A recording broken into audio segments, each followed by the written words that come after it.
Well, I just think we're getting somewhere with propaganda and stigma. Daily Mail come along with this headline: super strong cannabis on prescription.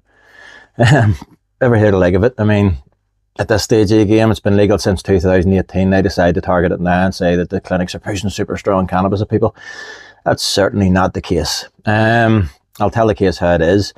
There is strong cannabis available on the dispensaries and on the formularies, yes. There's also not so strong cannabis on the formularies, which you don't seem to find in the street. And this is a thing the dispensaries and the clinics have done that they don't seem to be addressed in the Daily Mail.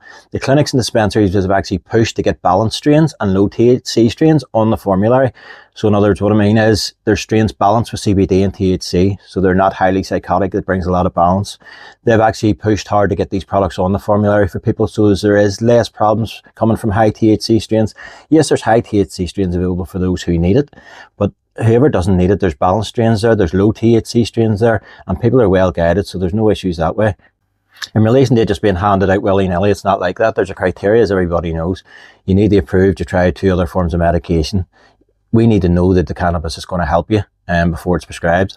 Once we know the cannabis is going to help you, it's prescribed as long as you've met the criteria. But I say you need to meet that criteria. So it's not just a case of signing up and going, give me medical cannabis. So they are really blowing this out of proportion. They're not going to slow this industry down. The clinics and dispensaries are thriving. They're thriving for a reason. They're thriving because when patients sign up, patients realise the benefit they get from medical cannabis without the plethora of side effects that come from pharmaceuticals. So that's why people are happy to carry on doing what they're doing. I mean, people are paying for this medication, you have to understand. People wouldn't be happy to pay for a medication that wasn't working. And that's why they're happy to carry on paying this, unfortunately, because we'll have to pay it on private prescription because it's not in the NHS as much as it should be at the minute. So that's the way it is. And people wouldn't be happily paying for it if they weren't getting the relief they need. I mean, there's a lady there off 57 tablets a day on the medical cannabis instead now.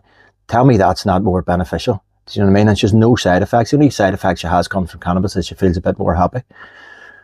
But if you want to call that a negative side effect, it's up to yourself, but I don't see that coming from many pharmaceuticals. I see a lot of other bad side effects. So the only people that probably will hurt with this is the people who don't know a lot about cannabis and are maybe considering coming along and maybe jumping on board with the medical cannabis thing, maybe giving it a try and maybe making an inquiry.